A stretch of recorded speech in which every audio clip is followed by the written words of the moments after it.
Again, everybody, welcome to this week's Kinderly webinar on understanding the characteristics of effective learning.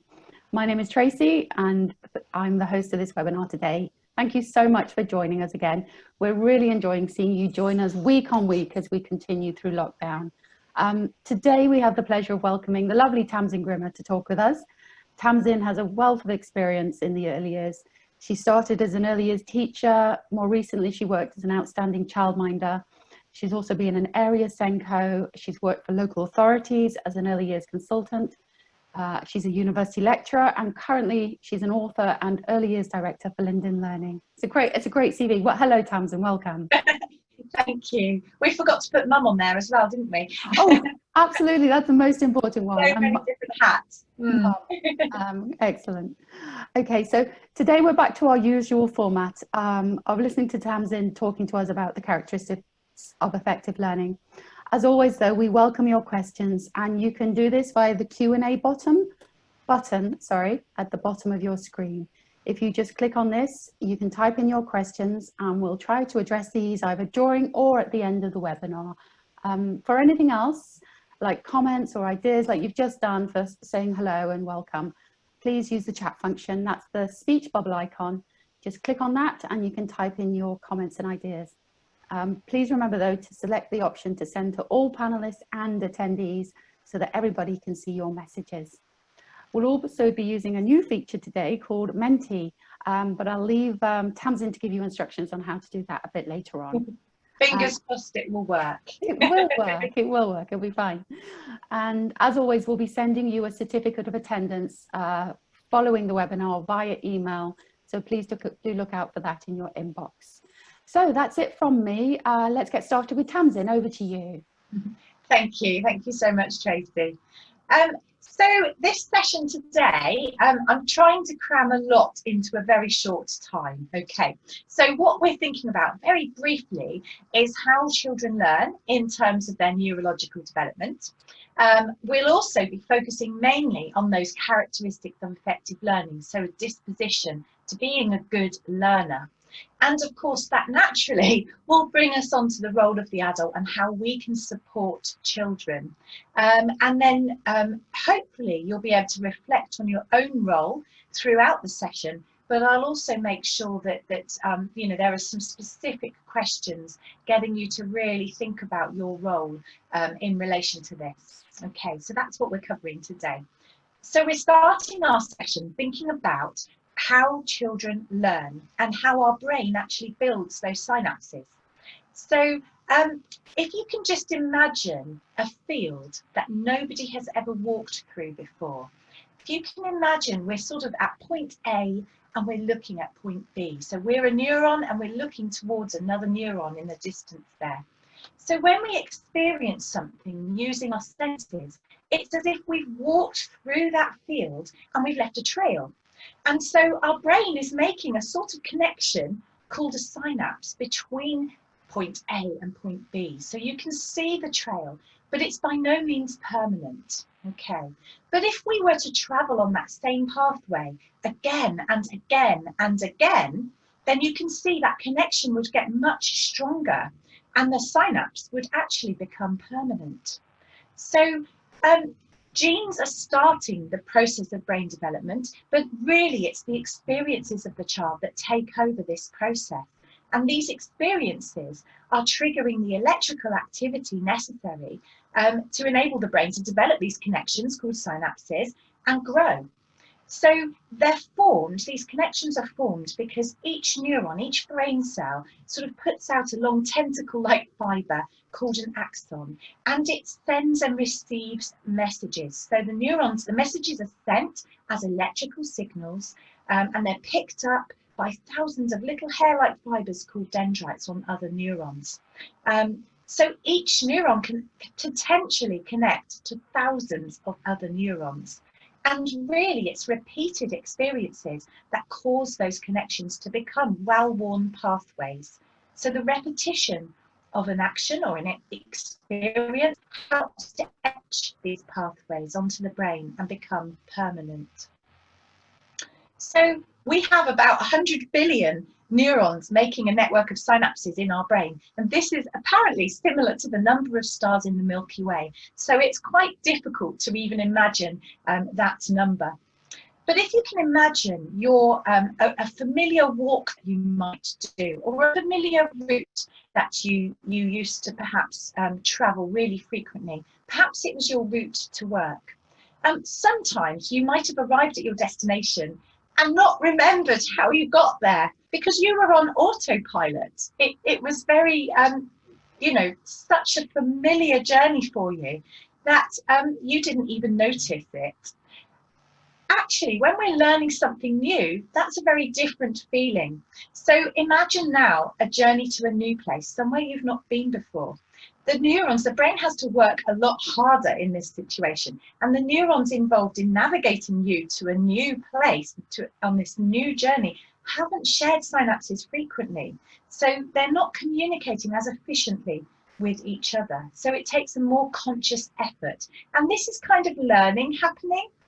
But the more we practice and the more we travel on that new journey, actually the easier that journey would become. So repetition is helping to strengthen those journeys, to make them more efficient. And that's because in the brain, we actually have a process called myelination that happens. And a fatty-like substance builds up on the axon, and it enables the messages to move more efficiently or to travel more efficiently, in the same way that you can imagine insulation tape on an electrical wire helping the current move more efficiently. So why am I telling you this? Well, actually, it's about learning. It's about how young children learn, and repeating, reflecting, reviewing things. All of these sorts of things are vital in terms of learning. So sometimes our children will bring us the same story again and again.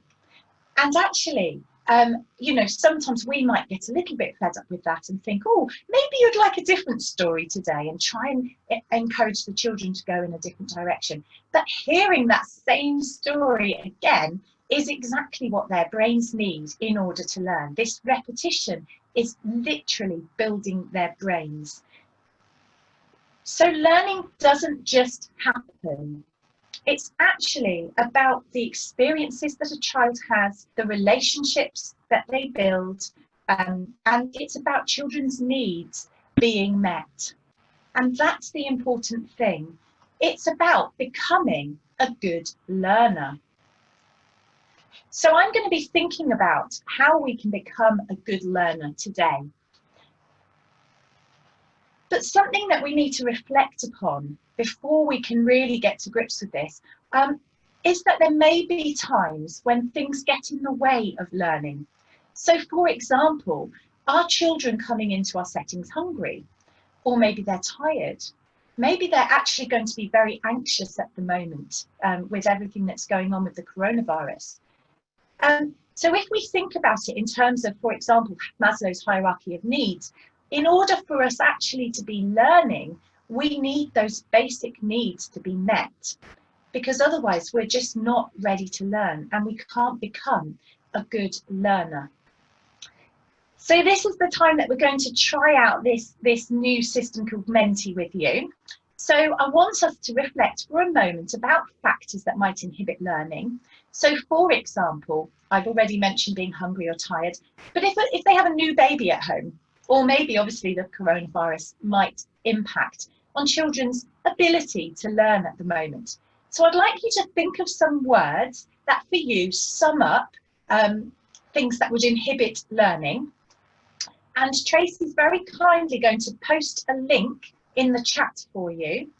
And you need to click on that link and up will pop a screen where you can type in 2 different words. Wherever possible, write single words as opposed to sentences, because that will work, because we're going to make a word cloud of our ideas. So Tracy's going to do that for you now. Yep, that's done. The link is in the chat now if everybody wants to try. So I'm now going to change my screen to hopefully have a look at the results.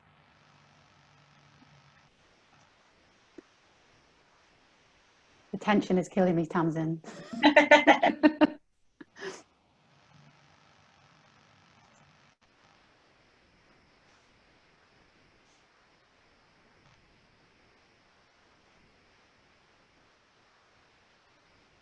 Wow. So I don't know if you can see that. Tracy, can everybody see that? We're creating a word. Sorry, yes, I think everybody can see that. It's changing as people still add in there. Absolutely. Yeah, they can see it. That's great. Wow. So you can see in slightly larger writing are the things that people have said repeatedly. So obviously we've got things in there like bereavement, anxiety, trauma, illness, tiredness, hunger, abuse, being scared.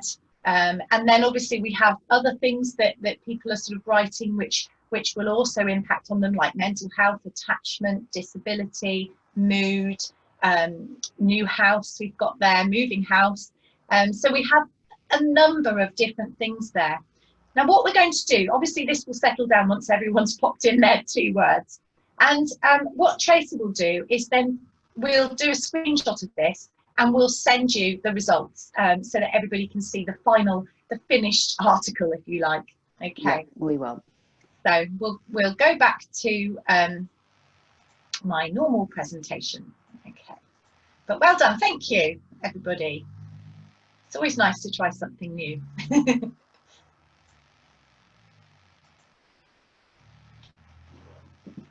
Okay, so you should be able to see my back to the slides again.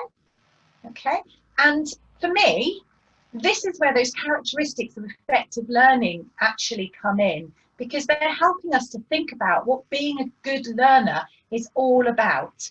And if children can have lots of these different skills, it will help them when they come across these factors that might inhibit their learning. So for example, if children can be resilient, then they will cope, or better cope, when there are various different trials and challenges in their lives. So these characteristics of effective learning are part of the early years foundation stage in the English curriculum, if you want to call it that. And they're actually about how young children learn. So it's that process of becoming a good learner. But I like to think about it in terms of practice. So what does this mean in terms of children? Okay, so these children in this image, they're learning about solids and liquids and, you know, changing properties of materials. What will happen if I add more water or more grass? This is in a mud kitchen outside. So it's involving lots of thoughts, you know, how shall I do this? What shall I do? There are sort of things like physical development with the actions involved in stirring and scooping and you know, all of those sorts of things. But it's also a very emotional experience because there's a lot of pleasure and excitement here. The children's brains are making connections about how the world works, why things happen the way that they do. They're thinking about maths, you know, in terms of capacity. Will this fit if I pour this into that container? And what will happen if it doesn't? You know, there may be some connections with number. Perhaps they're counting those sort of cake cases in the tray. It could well be about language, you know, sloppy, muddy, slimy, sploshy, squelch, squirch, squelch, squirch. And this also is about connection with other people, the social interaction and cooperation that's needed to actually play alongside each other in a mud kitchen. So we could look at this sort of episode of play and ask where it fits into the EYFS. But I don't think compartmentalising it into subject areas like physical development or communication and language or even maths or understanding the world, I don't think that's always very helpful, because learning doesn't fit neatly into boxes and we shouldn't need to do that. For me, this is about those characteristics of effective learning. This is playing and exploring, active learning, creating and thinking critically, all at the same time. You can really imagine the engagement and the motivation that these children have even though you can't see their faces. This, for me, is becoming a good learner, or learning with a capital L. So these learning behaviours that we're thinking about is about how children are learning, not the what. So it's not the content of the curriculum, it's the process of the learning that's happening. So this is about children understanding, applying and using their knowledge and skills. And actually, when children do this, it becomes very cross-curricular. They can then use these skills in other situations. They become very flexible thinkers. And as I said before, that will stand them in good stead if ever they meet any challenges in their lives or any factors that might inhibit their learning. And we know from research that early experiences influence the type of learner that children become. So we're thinking about this in terms of them being learning dispositions. So the characteristics of effective learning are ways that we want children to learn, okay, becoming a good learner. Dispositions are grown and not taught, because if we're disposed towards working in certain ways, this is actually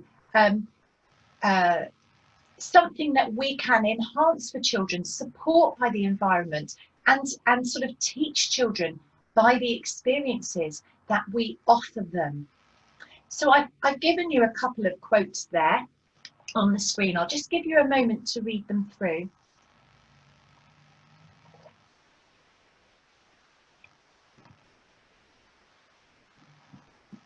Excuse me.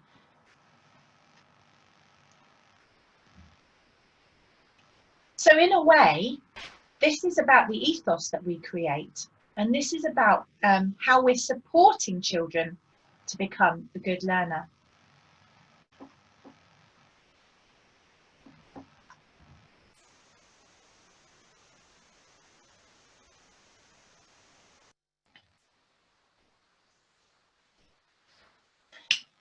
So learning dispositions are very much grown by how we're actually interacting with the children, by the environment that we're providing them, by the different relationships that we're building. This is linked to secure attachments. This is linked very much to children's well-being. If children aren't feeling okay in themselves, they're not ready to learn. So dispositions are growing in those relationships that we're developing and through that attachment that we'll be building. And actually, the responses that children get will reinforce the growth of dispositions. Role modelling is a really important skill when we think about supporting children to grow these dispositions. So let's think about it in terms of children again for a moment. So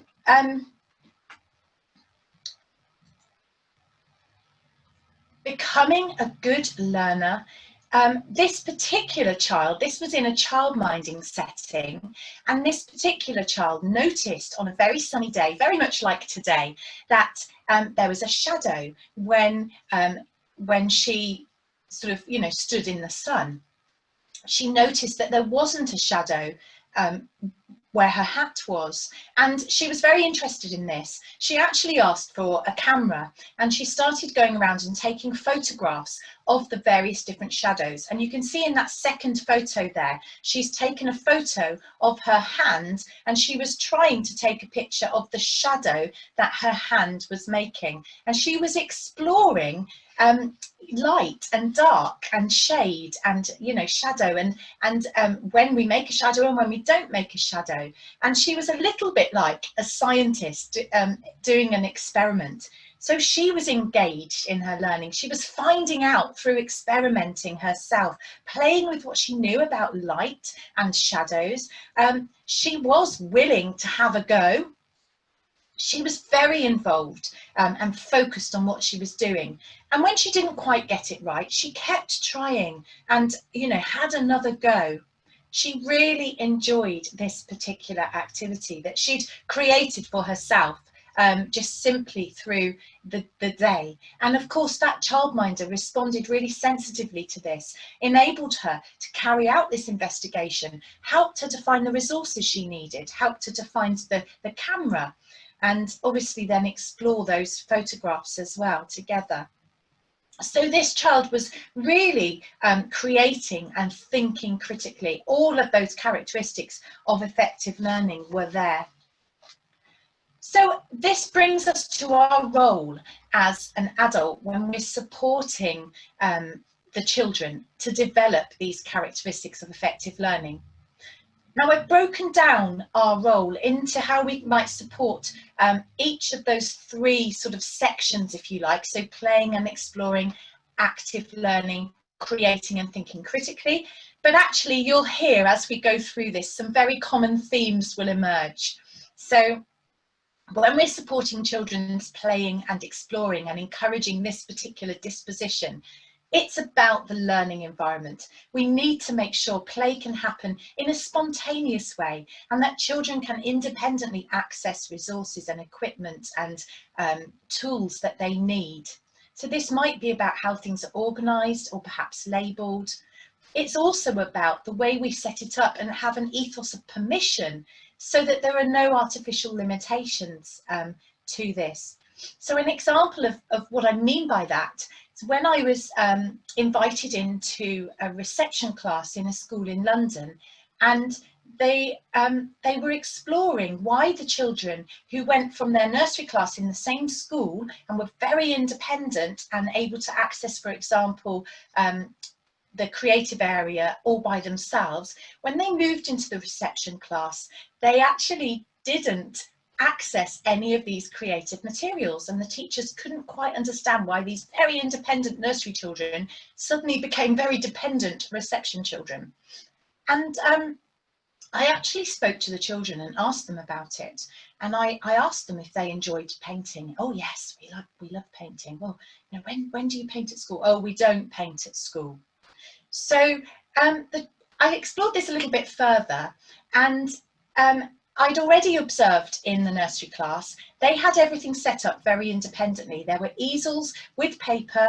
The children had almost like a little conveyor belt. They knew where things were kept. Everything was accessible to them. Yes, they did it themselves. The children went and got their own paintbrushes. They got the pots of paint. They got the paper. They put the paper on the drying rack at the end of the session. So they were able to independently paint whenever they wanted to, and it was available all of the time. That continuous provision was sort of open to them, if you see what I mean.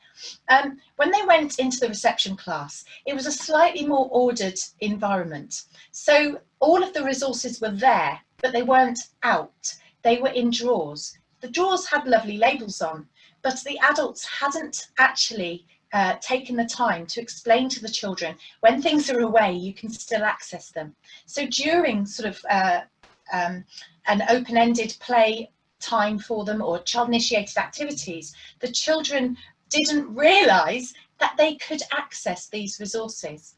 So over a period of you know, a day, I took very small groups of children into this area and said, okay guys, you know, we're going to paint, what do we need? They told me what we needed, and I said, okay, can you find it? And I got them to look in the environment, in their creative area. Can they find the brushes? Can they find the paper? Can they find what they need in order to engage? And of course they could, and they did. And after that, they actually began to use these materials more in their free play. So this was a very artificial limitation because the children didn't realise they were allowed to access these resources. Easily solved, but an easy sort of mistake, if you like, to make. So we also need to make sure we're offering time to play and explore in depth. And quite regularly, as adults, we have our own time scale of what we want to do in a setting, and we might impose that on the children, sometimes for very good reason. So for example, when I was childminding, I needed to do the school run at a certain time. And so therefore, I had to stop the play sometimes. If I'd had a different opportunity or was able to be more flexible about timings, then clearly if children are engrossed and engaged in their play, we shouldn't be stopping them.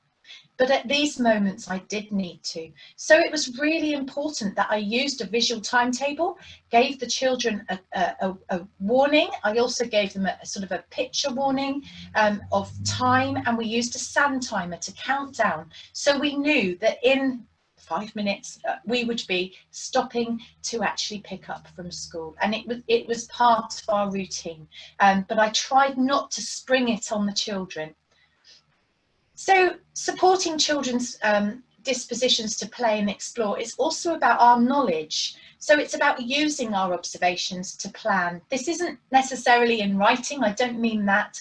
I mean to interact with the children, to support them at the moment that they need supporting. So we might need to understand how children might learn differently, to differentiate our learning. And also, we might need to support the children while they're learning, obviously, in different ways. For example, we might have to show them how to use a specific tool or to use some equipment. We might want to do that as more of an adult-led activity one day, but then make sure it's available to the children to access independently at a later date, when we're confident that they know how to use that particular tool themselves. So there are lots of ways that we can do this. And supporting active learning, you'll see, is very similar. So again, it's about that learning environment being open-ended, being flexible, so that the resources are challenging and stimulating. So that perhaps there are some new or unusual resources. It's also about time. Time to support high levels of involvement for the children, that uninterrupted time that I mentioned earlier on. It's about us as adults interacting sensitively to the children. So using that knowledge that we have of the children to know when we should be interacting or when it might actually be interfering, to use Julie Fisher's phrase. So this is about sometimes labelling praise with children, using encouragement. So it's informing the child what they're doing well and perhaps how they can improve. And it's avoiding the whole sort of good boy, good girl, empty praise that just promotes an adult pleasing culture, which is not helpful to anybody. But it's also about us as adults role modelling. So role modelling those behaviours, like being, persevering. Role modelling sometimes language. So we're not always telling children what to do, but we're actually being the sort of learner that we want the children to become. And so in terms of thinking critically and creating and thinking critically, this again is about that learning environment, but a learning environment that promotes thinking. So we need those resources to be open-ended and be able to be used flexibly. So loose parts play is a fantastic way of doing that. We can make sure that the space can be used flexibly. We don't have kind of false rules, that you can't take this over there, or you can't use this with those resources. Things like that are not very helpful to children in terms of being flexible. So it's about our interaction, how we can be sensitive to the children, the resources and activities and experiences that we're offering them. It's about sustained shared thinking. I'll think about that in a moment. It's about the way we're using language, how we're questioning or using making sense words with the children. So words like I wonder and what would happen if, and these sorts of things. And it's about how we can support children's independence and autonomy as well. Do children have the opportunity to make decisions and choices during the session? Can they experiment and express their own ideas? And is it possible for us to act upon their ideas, if that's practical to do? So lots of different ways that we can support children. But Julie Fisher says that nothing matters more than stopping, listening and responding positively to the young child. And the effective practitioner tunes into the child rather than expecting the child to tune into them. So with that in mind, I'm going to think briefly about attunement now and what that might mean. So this is about sort of working in a way with the children where we're reciprocating in that relationship. So it's not just about me directing children, it's about a co-construction of knowledge together. I'm sorry about my cough. My hay fever is playing up today.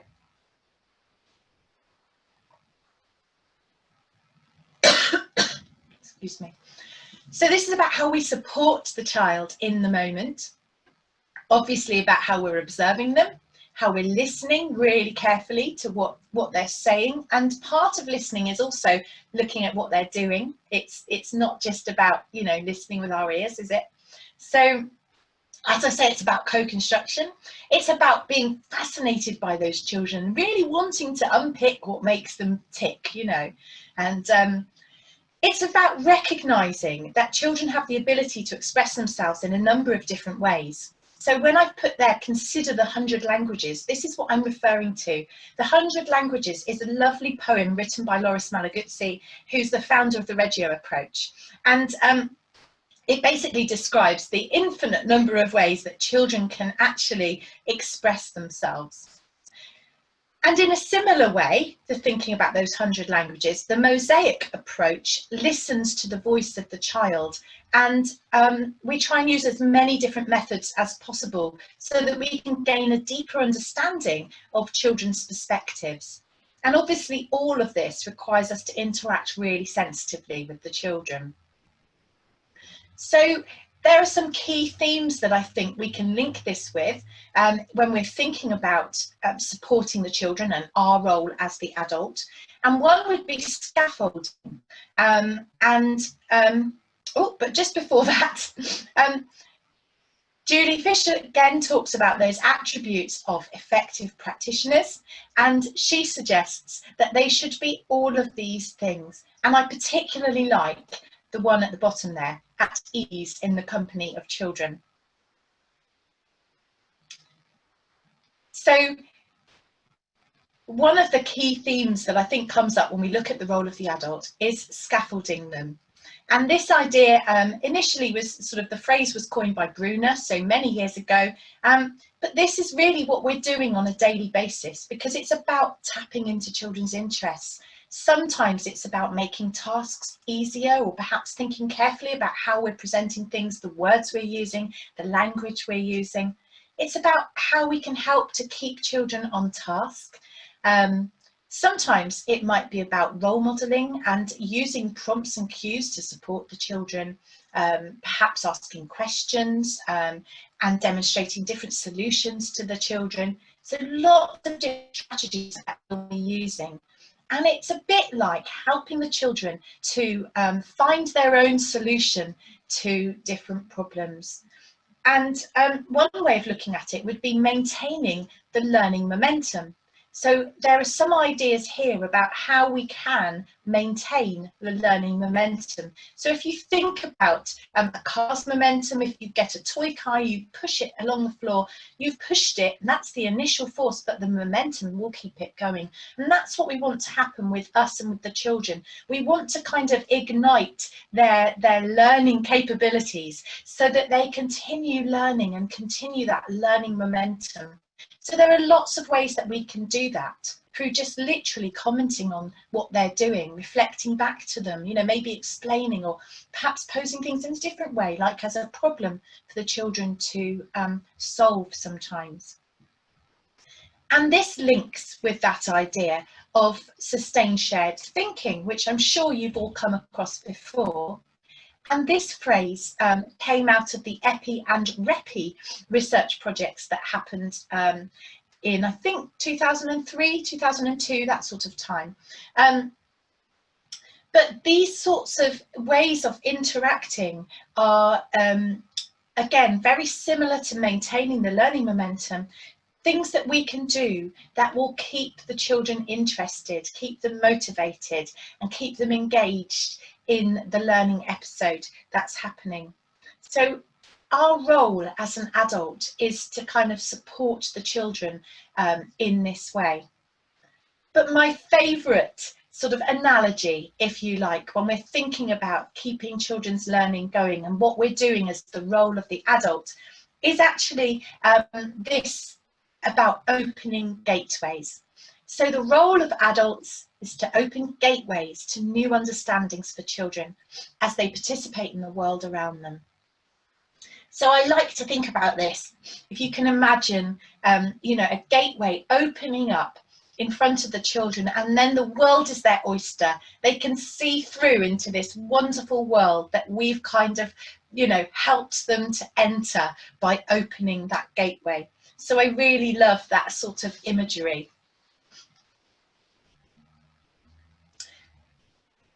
So to summarise far, I think the way that we need to support children to develop these dispositions and attitudes to learning, like those characteristics of effective learning that we've been thinking about, is for us to be observing the children, to be really sensitive in how we're interacting with them. We need to make sure that we're engaging with the children to move their play forward. We need to be maintaining that momentum that I've talked about, engaging in sustained shared thinking. We need to be role modelling those characteristics of effective learning ourselves. We need to be scaffolding activities. We need to be enhancing the experience for the child. But this depends on us knowing the children really well, because obviously all children are different. They'll develop in different ways and at different rates. So it's really important that we can treat them differently and according to their individual needs. So different children are going to require different support from us. And we want to think about that in terms of emotional support as well. I think we're really good as practitioners at knowing the children's interests, for example. But I think sometimes we forget that we might want to find out about their emotional needs. So do we know if anything makes them anxious? Do we know what makes them feel really happy? Do we know if they're frightened of anything? Do we know if they have a special toy or comforter that they like to use? Thinking about those more sort of emotional type of questions, if you like, can really help us to get to know the children better. They can help us when we're settling children in, and they can help us to make sure children's well-being is high on our agenda. Because in order for children to feel, to become good learners, they need to feel that they're able to learn. They need to feel safe and secure. And as we talked about at the beginning of the session, those basic needs need to be met.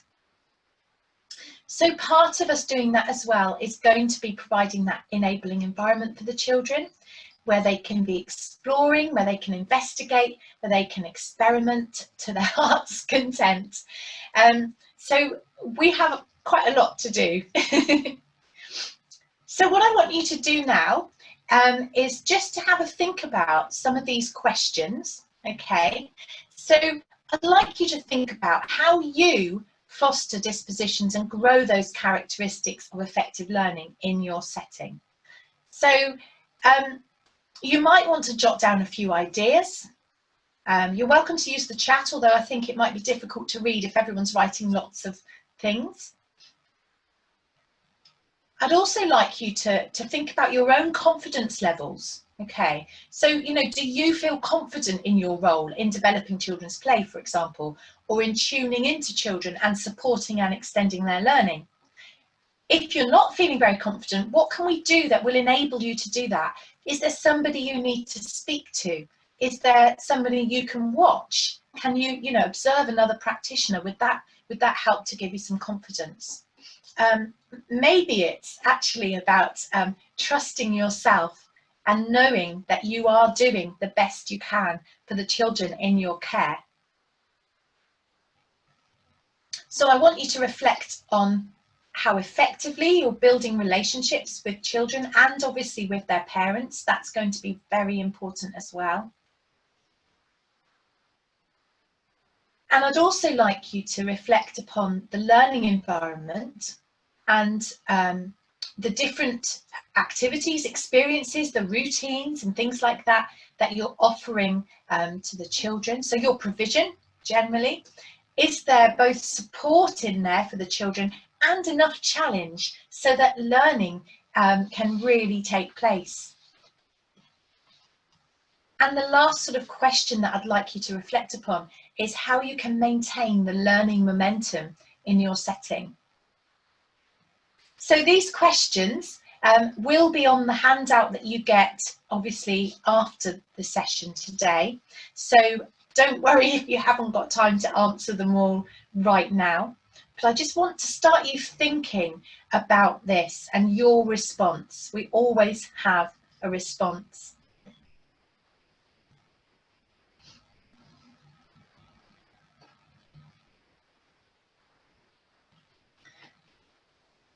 Okay, so in terms of some top tips then for becoming a good learner, or helping the children to become a good learner, we need to be listening to the voice of the child and whenever possible acting upon their ideas and suggestions.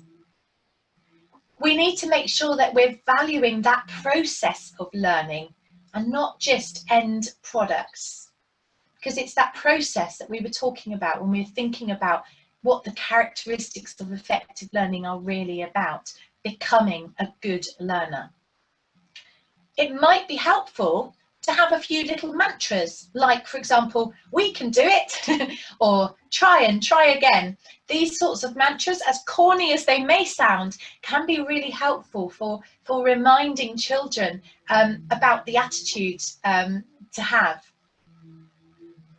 We need to make sure we're specific when we praise, and obviously looking at effort that children are making. So we're kind of praising the effort, not the attainment, if that makes sense.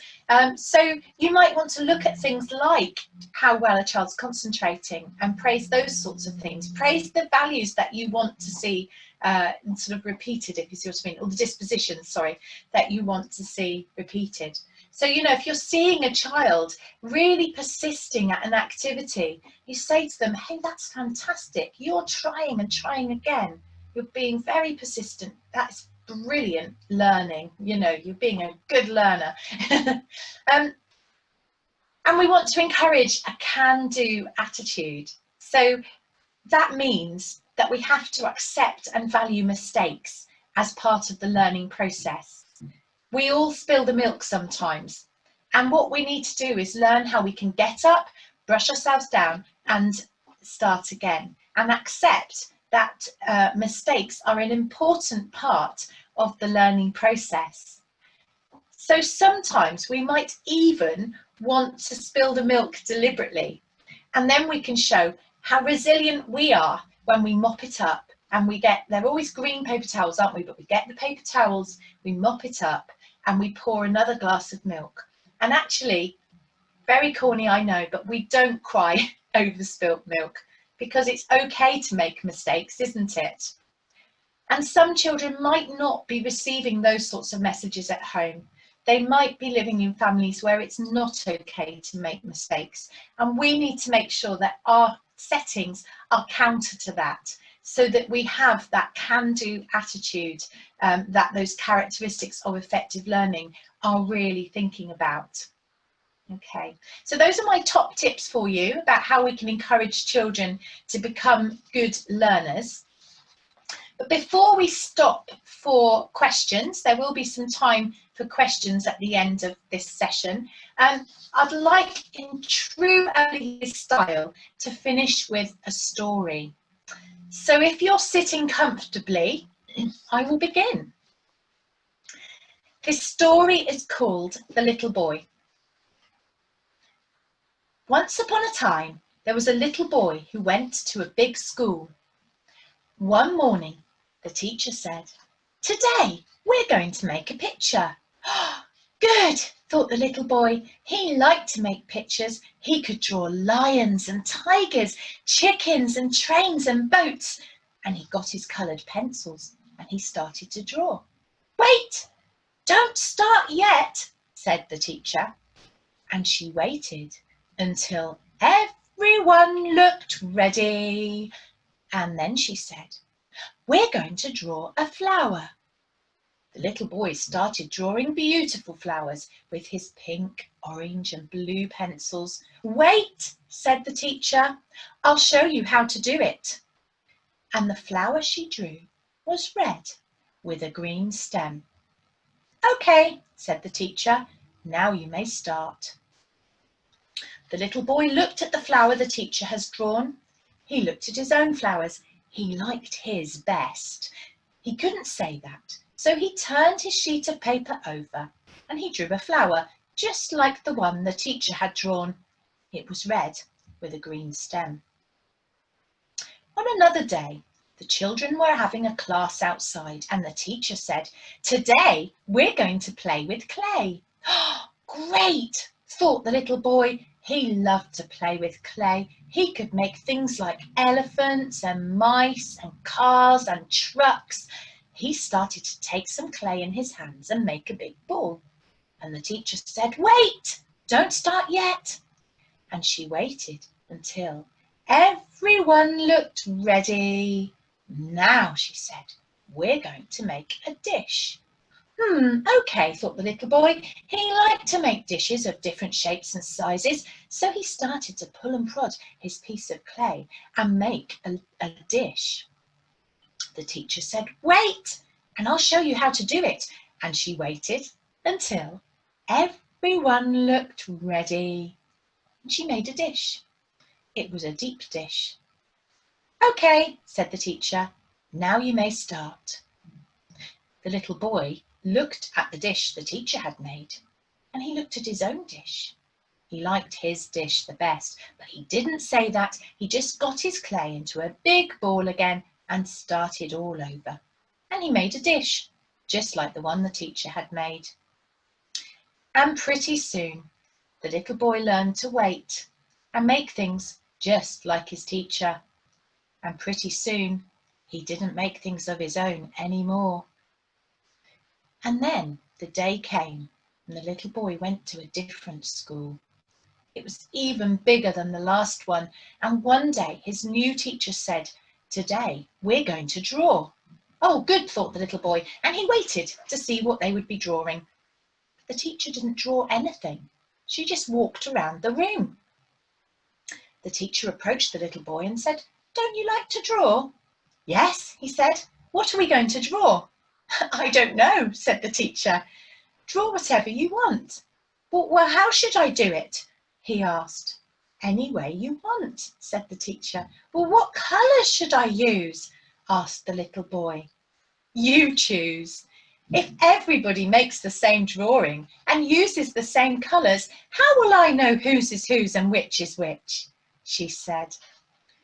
"I don't know," answered the boy. And he drew a red flower with a green stem.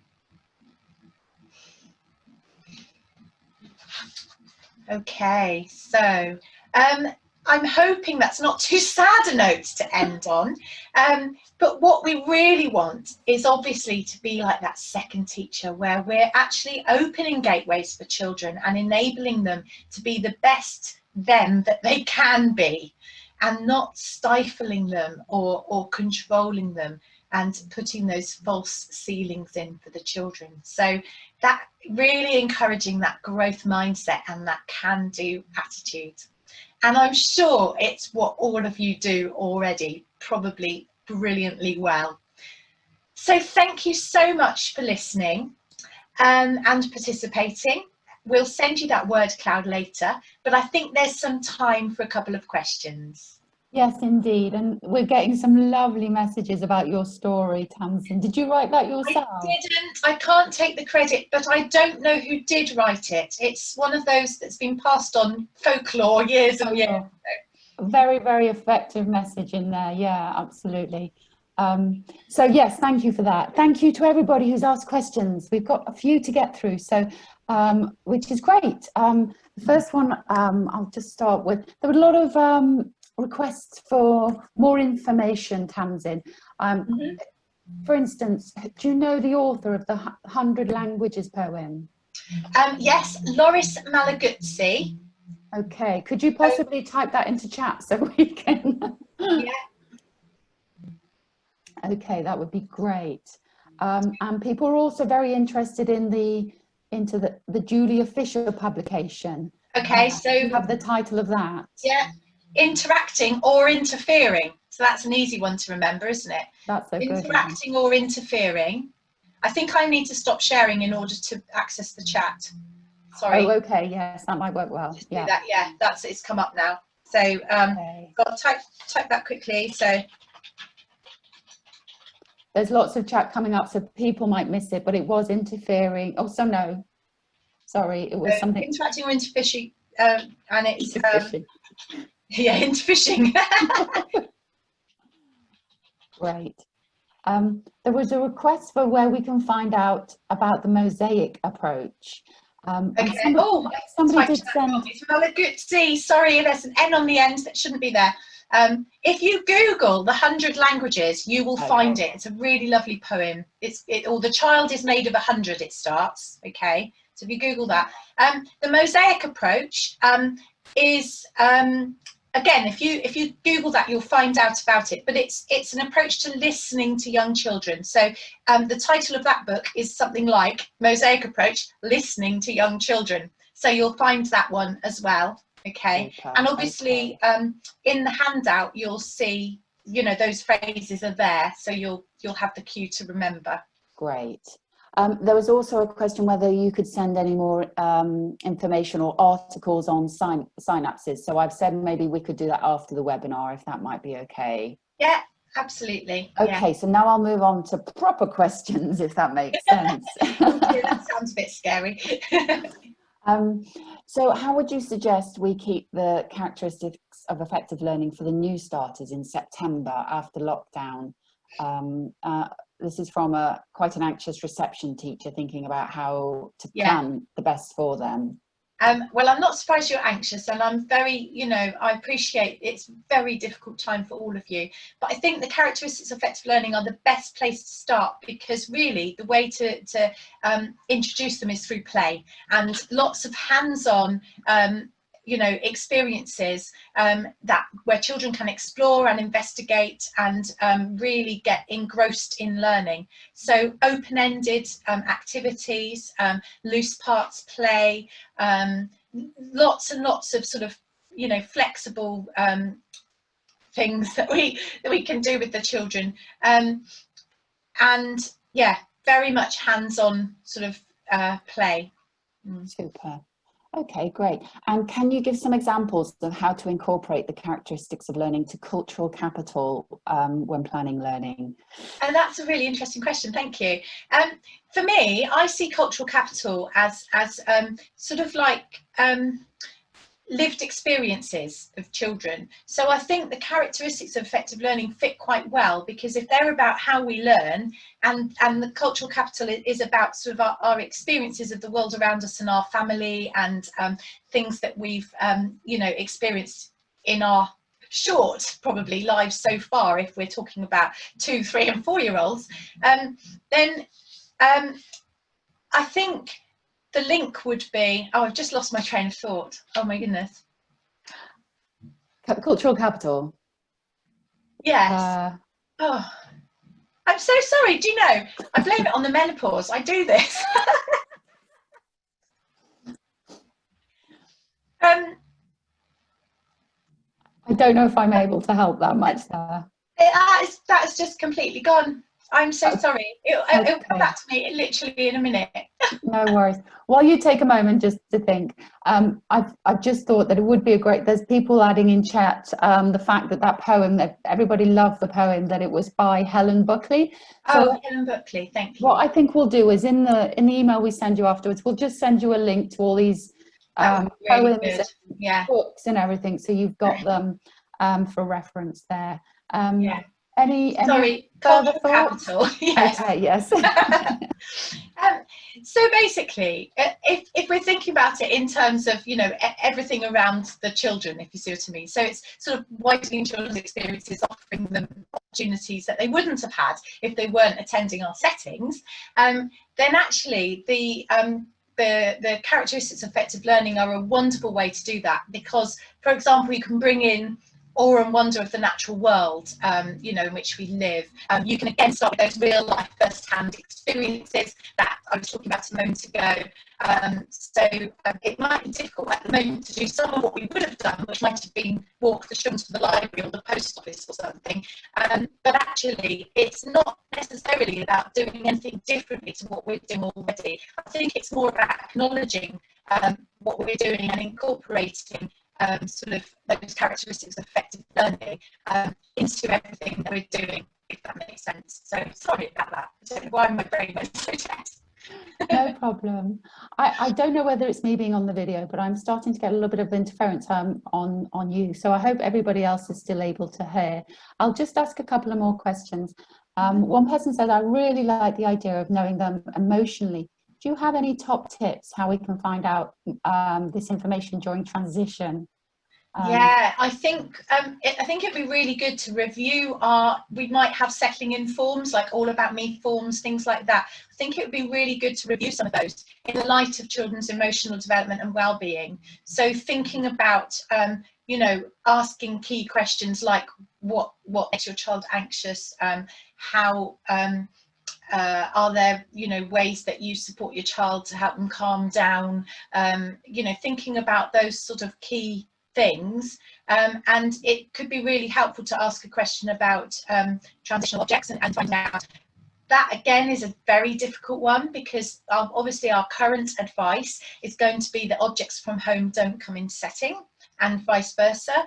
I think that one thing I will say, without sounding too controversial, is that we are given guidance, and if we feel very strongly for a particular child, there is a reason to adjust guidance. With careful cleaning, perhaps there might still be opportunities to do that, or even have a similar object in the setting that, you know, the same object we keep them by, couldn't we, if it's a particular resource or something that the child's attached to. So I think we do need to look at children's well-being really seriously at the moment. I think it's got to be our highest priority.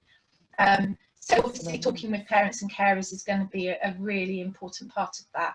Yeah, I agree. Absolutely. Thanks, Tamsin. There's a question about trying to support staff to become confident in attuning with children and sensitively and interacting rather than interfering. Have you got any advice on this? Well, the most effective way is possibly one that most people won't want to do, because that's videoing your practice. Videoing your practice. It doesn't have to be for other people to watch, just for you to watch. So if they were confident enough to actually allow themselves to be videoed, and then they watch it back, so it's not part of supervision, it's not part of appraisal, anything like that. It's for them to actually then critique their own practice. And the other really important thing is peer observations. So observing other more perhaps experienced or confident members of staff that you feel obviously would be interacting in the way you would want them to see, if you see what I mean. So yeah. Okay, great. Any advice for when you have a mix of children? This is obviously a question from a childminder thing. I think you know, she's got children with a mix of ages from different 9 up to 9 years. Different ages. So the great thing about learning dispositions and those characteristics of effective learning, because it's about process and not content, you're not looking at, you know, a scheme of work for an age group. You're looking at it from a very open-ended perspective. So the depth that children can explore something at, it will be dependent on their own skills and you know, knowledge. So for example, if the children started investigating the weather because, you know, it was a lovely sunny day and they wanted to find out about, you know, why are there no clouds today, then you could be exploring, you know, clouds and why clouds are formed at a very basic level with younger children by literally keeping a weather chart and looking in the sky. And the older children could then perhaps do a little bit of research, go onto the Met Office website, look at how clouds are formed, you know, watch a little informative video on BBC Bite Size or something like that, which would then extend their thinking in a different way. So, you know, if you've got sort of children from different key stages all working together, I think using those characteristics of effective learning, although they're an EYFS thing, I think they very easily map upwards because of their open-ended, the way that they can be interpreted. Yeah, absolutely. Okay, this is going to be the last question, and it's just, have you got any ideas for useful resources that can help the language of children, help the language of characteristics of effective learning for children to use? Maybe like having characters like Never Give Up Nemo, anything like that. So just I've seen it.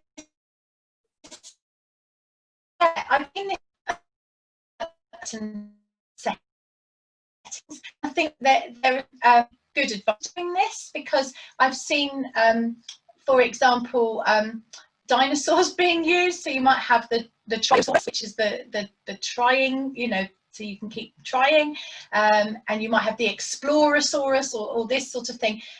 Some people might have, I don't know, Determined Bruce, or they might have, I'm trying to think of words and names now, that's not working, is it? You know, Resilient Mumble was one I came across. And I've also seen people link them with actual characters, so either superhero characters or believe it or not, Disney. I've seen some Disney characters linked with, so you would pull out a characteristic of that character, that so if somebody who has to persevere through trials, so I'm trying to think, I can't remember her name, the girl in